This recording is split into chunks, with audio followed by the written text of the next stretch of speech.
Hello everyone, মই doctor শ্ৰীন Mumtaz Barbhuiya, স্ত্ৰী প্ৰসূতি বিভাগ। আজি আমি কথা পাতিম এপিডিউৰেল এনেনজেচিয়া ইন লেবাৰ।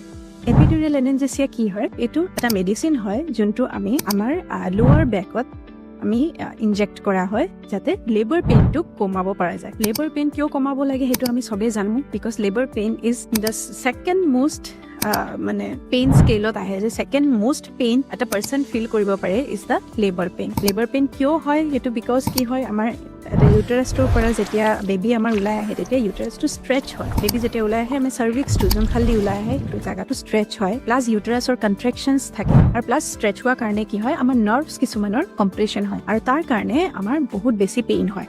এপিডিউৰেল এনালজেচিয়াটো এটা মেথড হয় বা যিহেৰে আমি পেইনটো কমাব পাৰোঁ। তো আমি এইটো কেনেকৈ দিয়ে, এইটো আমাৰ ইনজেকশ্যন বাই এনেস্থেচিষ্টে দিয়ে। এনেস্থেচিয়াৰ ডক্টৰ যোন এনেস্থেচিষ্ট তেখেতে দিয়ে। তেওঁ আমাৰ স্পাইনত কি কৰে, এটা সৰু পাইপডাল, এটা কেথেটাৰ বুলি কয়, এপিডিউৰেল কেথেটাৰ। সেই পাইপটোক আমাৰ স্পাইনৰ এটা লেয়াৰ থাকে, এপিডিউৰেল স্পেচ থাকে, তাত সেইটো ইনজেক্ট ভৰাই দিয়ে। তাৰপিছত কি হয়, টাইম টু টাইম তেওঁ মেডিচিনটো দি থাকে। পেইন এইটো কেলিব্ৰেট কৰি দিয়ে, পেচেণ্টৰ পেইন হিচাপে সেইটো কেলিব্ৰেট কৰি তেখেতে দি থাকে। তো তাৰ বিনিময়তে কি হয়, ইয়াতে আমাৰ পেচেণ্টে পেইনটো ফিল নকৰে, কিন্তু তেওঁৰ মটৰ ফাংচন ঠিকে থাকে। তাৰমানে তেওঁ পুছ কৰাৰ কেপাচিটিটো ঠিকে থাকে। তেওঁ বেবীটোক পুছ কৰি উলিয়াব পাৰিব, কিন্তু তেওঁ যিটো পেইন ফিল হয় সেইটো কম হয়। ইয়াৰ আমাৰ কোনে ল'ব পাৰে, mother's choice is the only reason. মাদাৰে যদি কয় যে মই এপিডিউৰেল ল'ম, তেতিয়া আমি তেওঁক এপিডিউৰেল এনাস্থেচিয়া দিব পাৰোঁ। কেতিয়া ল'ব লাগে, এইটো ইউজুৱেলি কি হয় এক্টিভ লেবাৰত আমাৰ দিয়া হয়, যেনেকৈ আপোনাৰ 4 চেণ্টিমিটাৰ ক্ৰছ কৰাৰ পিছত দিয়া হয়। কিন্তু সেইটো আমি যিকোনো ষ্টেজ যদি পেচেণ্টে ডিমাণ্ড কৰে, অন ডিমাণ্ড আমি সেইটো যিকোনো ষ্টেজ অফ লেবাৰতে আমি দিব পাৰোঁ। ছেকেণ্ড ষ্টেজত এইটো এভইড কৰা হয় যেতিয়া অলৰেডি 8 to 9 চেণ্টিমিটাৰ হৈ গৈছে আৰু বেবী আৰু ওলাবই আৰু বেছি টাইম নাই, তো তেতিয়া আৰু আমি এইটো এপিডিউৰেল এনালজেচিয়া ইউজুৱেলি প্ৰিফাৰ্ড নহয়, যিহেতু বেবী ওলাব। আৰু কোনে ল'ব নোৱাৰে এপিডিউৰেল এনালজেচিয়া? এপিডিউৰেল এনালজেচিয়াৰ এটা চাইড ইফেক্ট হিচাপে হ'ল যে বিপি ফল হৈ যায়, 20 to 30% বিপি ফল কৰে, ব্লাড প্ৰেছাৰটো ফল কৰে। তো যাৰ অলৰেডি ব্লাড প্ৰেছাৰ বহুত কম, তেখেতসকলে এইটো লোৱাটো অলপ ৰিস্কি হৈ যায়।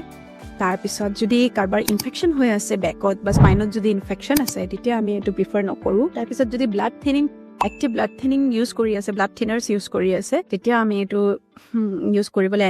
ইউজ কৰা নহয়। আৰু যদি কিবা এক্টিভ চিভিয়াৰ ধৰক কাৰ্ডিয়েক ষ্টেন'চিছ আছে হাৰ্টৰ, তেতিয়াও আমি এপিডিউৰেলটো আমি প্ৰিফাৰ নকৰোঁ। তো ইয়াত আমি এইটো ছাইড ইফেক্ট হিচাপে কি হয়, ছাইড ইফেক্ট হিচাপে আমাৰ কি হ'ব পাৰে, ধৰক এপিডিউৰেল দিলে সেইটো এটা ব্লাড প্ৰেছাৰটো ফল কৰিব পাৰে। তাৰপিছত কি হয়, আমাৰ ছেকেণ্ড ষ্টেজটোত পুছিংটো অলপ কম হ'ব পাৰে, যিটোৰ কাৰণে অলপ ছেকেণ্ড ষ্টেজটো প্ৰলং হ'ব পাৰে, মানে ছেকেণ্ড ষ্টেজত লেবাৰটো দীঘলীয়া হ'ব পাৰে। আৰু লগত আমাৰ ইনষ্ট্ৰুমেণ্টেল ডেলিভাৰীৰ চান্সেছ অলপ বাঢ়ি যায়, যেনেকৈ ভেকুৱাম ফ'ৰচেপছ ডেলিভাৰী বা চাকচন ভেকুৱাম ডেলিভাৰীৰ চান্সেছ অলপ বাঢ়ি যায়। আৰু এইটো দিয়াৰ পিছত, এই এপিডিউৰেল দিয়াৰ পিছত ইউজুৱেলি আমি পেচেণ্ট মবিলাইজ কৰিব পাৰে, খোজকাঢ়িব পাৰে, কিন্তু কি হয় অলপমান ভৰিৰ যিটো ষ্ট্ৰেংথ থাকে স্লাইটলি কম হ'ব পাৰে, যিটোৰ কাৰণে আমি অকলে বাথৰুম যাব এলাউ কৰিব অলপ ভয় থাকে। আৰু ব্ৰেড পেনটো ইউজুৱেলি দিয়া হয়। এপিডিউৰেল দিয়াৰ আগত খালি আমাৰ এগ্ৰেছিভ ফিটেল মনিটৰিংটো লাগে, যে আমাৰ যি ফেটাছ আছে, বেবী আছে, তেওঁ ঠিকে আছে ভিতৰত, তেখেতৰ একো অসুবিধা দেখা দিয়া নাই, সেইটো আমি এনচিয়ৰ কৰিব লাগে। তাৰ কাৰণে আমি CTG কৰিব পাৰোঁ। তাৰপিছত ফিটেল হাৰ্ট ৰেট মনিটৰিংটো আছে। আৰু বেবীৰ ৰিচাৰ্চ ষ্টাডিজ দেখা গৈছে যে যদিও আমাৰ second stage of labour epidural এনালজেচিয়া থ্ৰুৰে অলপ প্ৰলং হয়, কিন্তু বেবীৰ একো নিঅনেটেল হাৰ্ম একো দেখা যোৱা নাই, বেবী ঠিকে থাকে, বেবীৰ একো প্ৰব্লেম হোৱা নাই। অভাৰঅল আমি ক'ব পাৰোঁ যে epidural analgesia is one of the safest method আমাৰ লেবাৰ পেইন কমোৱাৰ বাবে। আৰু তাক দিবলৈ জাষ্ট মাৰ ৰিকুৱেষ্টটোৱে যথেষ্ট।